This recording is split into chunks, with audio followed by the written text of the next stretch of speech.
চুরাশিতম বর্ষে পটাশপুরের জবদা রাসমেলার উদ্বোধন। ছিলেন এক পরিবারের কুলদেবতা। একসময় গ্রামের মানুষদের দাবিতে তিনি হয়ে উঠলেন সকলের দেবতা। তাকে ঘিরে শুরু হলো রাস উৎসব। সেই উৎসবের খ্যাতি এখনো উত্তরবঙ্গ পর্যন্ত পৌঁছেছে। পূর্ব মেদিনীপুর জেলার পটাশপুর জবদা রাসের কাহিনী এমনই। পটাশপুর ২ নম্বর ব্লকের আড়গোয়াল গ্রাম পঞ্চায়েতের জবদা গ্রামের রাস উৎসব। জবদা রাস উৎসবটি এবছর ৮৪তম বছরে পদার্পণ করলো। কিন্তু এটি সর্বজনীন রাসের বয়স। তার বহু বছর আগে থেকে ব্রজবল্লভপুরের মদনমোহনকে ঘিরে রাস উৎসবের সূচনা হয়। সেই উৎসবের সঙ্গে যোগ ছিল নন্দ গোস্বামী পরিবার এবং স্থানীয় বাসিন্দাদের তরফ থেকেও। কিভাবে ব্রজবল্লভপুরের মদনমোহন জবদায় গিয়ে সর্বজনীন হলেন, সেই ঘটনা জানার আগে মদনমোহনের কুলদেবতা হিসেবে প্রতিষ্ঠার ইতিহাস জেনে নেওয়া যেতে পারে। নন্দ গোস্বামী পরিবার ব্রজবল্লভপুরের আদি বাসিন্দা নন। নন্দ গোস্বামী পরিবারের প্রবীণ সদস্য বলাইচাঁদ নন্দ গোস্বামী স্মৃতিচারণা করেছিলেন তাদের কুলদেবতার কাহিনীর বিষয়ে। তিনি জানালেন, নন্দ গোস্বামী ছিলেন এলাকার জোদ্দার।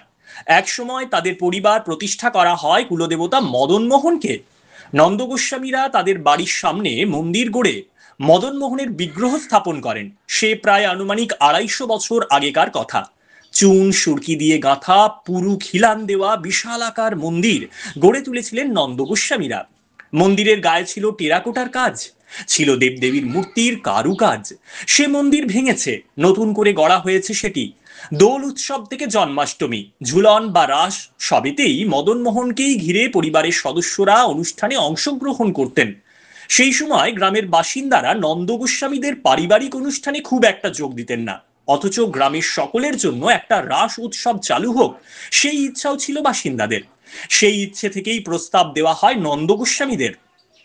সেটা ১৯৪১ সাল।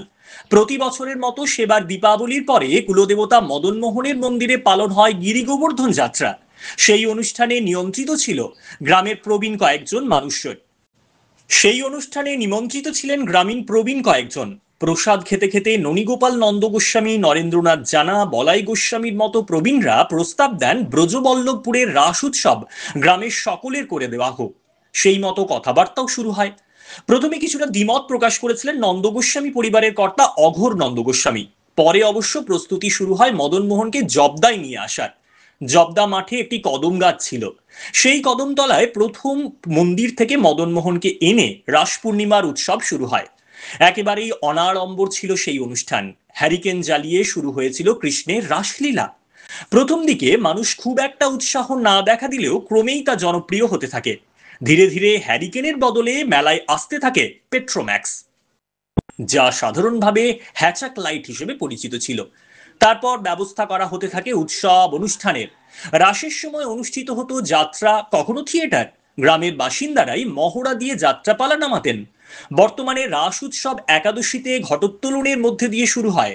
দ্বাদশী থেকে রাস মন্দিরে মদনমোহন এলেও প্রতি রাতে মন্দিরে বিগ্রহ ফিরিয়ে নিয়ে যাওয়ার রীতিও রয়েছে।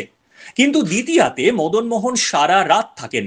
তৃতীয়াতে দধি উৎসবের শেষে আবার মন্দিরে ফিরে আসেন। কয়েকশো বছরের উৎসব মদনমোহনকে ঘিরে তৈরি হয়েছে জনশ্রুতিও। সেই গল্পটা বলেছিলেন বলাইচাঁদ নন্দ গোস্বামী। তাঁর কথায় একবার চুরি হয়ে গিয়েছিলেন মদনমোহনের এই বিগ্রহ, কিন্তু চোর সেই বিগ্রহ নিয়ে যেতে পারেনি, ফেলে গিয়েছিল জমির আলে। কিন্তু পরিবারের সদস্যরা তা জানতেন না। পরে এক সদস্যকে স্বপ্নাদেশ দেন। গ্রামের লোকজন জমিতে খুঁজে পান এই বিগ্রহ। পারিবারিক উৎসব সর্বজনীন হয়ে কেমন রূপ পেয়েছে তার প্রমাণ উৎসবের প্রস্তুতিতেই পাওয়া যায়। আশেপাশে ১০ থেকে ১২টি গ্রামের মানুষ এই উৎসবের আয়োজনে সাহায্যের হাত বাড়িয়ে দেন। দুর্গাপুজো ও কালী পুজোর থেকেও এখানে বহু মানুষ রাসের উৎসবে বেশি মাতেন। ১০ দিনের রাসের মেলা। উত্তরবঙ্গ সহ রাজ্যের বিভিন্ন প্রান্তের ব্যবসায়ীরা এখানে পসরা নিয়ে হাজির হন। পোশাক আশাক থেকে খাওয়া দাওয়া সব রকম পসরায় সেজে ওঠে মেলা। দূর থেকে আসা দর্শনার্থীদের জন্য অতিথি নিবাস ও খাওয়া দাওয়ারও ব্যবস্থা করে মেলা কমিটি। প্রতিদিন রাতে যাত্রা অনুষ্ঠানও হয়ে থাকে। প্রাচীন ঐতিহ্যবাহী রাস উৎসবের আজ উদ্বোধন হলো। বছরের এই রাস উৎসব এবং আগামী কয়েকদিন কি কি অনুষ্ঠান আছে? আমাদের ৮৪তম বর্ষে জবদা সার্বজনীন রাসমেলা আজকের শুভ সূচনা হলো রাস পূর্ণিমার পূর্ণ লগ্নে। আজ থেকে 14ই নভেম্বর পর্যন্ত এই রাসমেলা চলবে। এই রাসমেলা সম্বন্ধে ইতিহাস বা কিছু পুরনো এখানকার গোস্বামীদের কিছু মানুষ, বিদেশি মানুষ, তারা শ্রী শ্রী মদনমোহনজিকে নিয়ে রাস উৎসবের সূচনা করেছিলেন। এক প্রকার কয়েকটি গ্রামের মানুষজন ভিক্ষাবৃত্তি করে চাল কালেকশন করে এখানে কীর্তনের আসর বসাতেন। সেই থেকে রাসের সূচনা, এবং সেটা পরবর্তী সময়ে বলাইচাঁদ গোস্বামী, কল্যাণ মাইতি এদের হাত ধরে আজকে বৃহৎ তিলোত্তমায় পরিণত।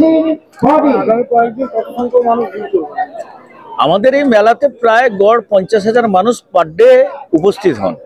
এখানে আমাদের সাংস্কৃতিক অনুষ্ঠান, বিভিন্ন কলাকুশলীরা আসেন, সঙ্গে ক্রীড়া প্রতিযোগিতা, আজকে যেটা চলছে আমাদের আন্তঃরাজ্য ভলিবল প্রতিযোগিতা, প্রত্যেক দিনে যাত্রানুষ্ঠান রয়েছে, এবং মেলার মূল আকর্ষণ যেটা মদনমোহন সহ তার পারিষদ যে প্রসেশনে আসেন আমাদের এই রাসে, সেটা খুব মানুষের কাছে আকর্ষণীয় হয়ে ওঠে, যেটা দেখার জন্য মানুষ রাত 9টা থেকে 11টা প্রচুর ভিড় করে। আপনার নাম? অপরেশ সাঁতরা, সম্পাদক, মেলা কমিটি।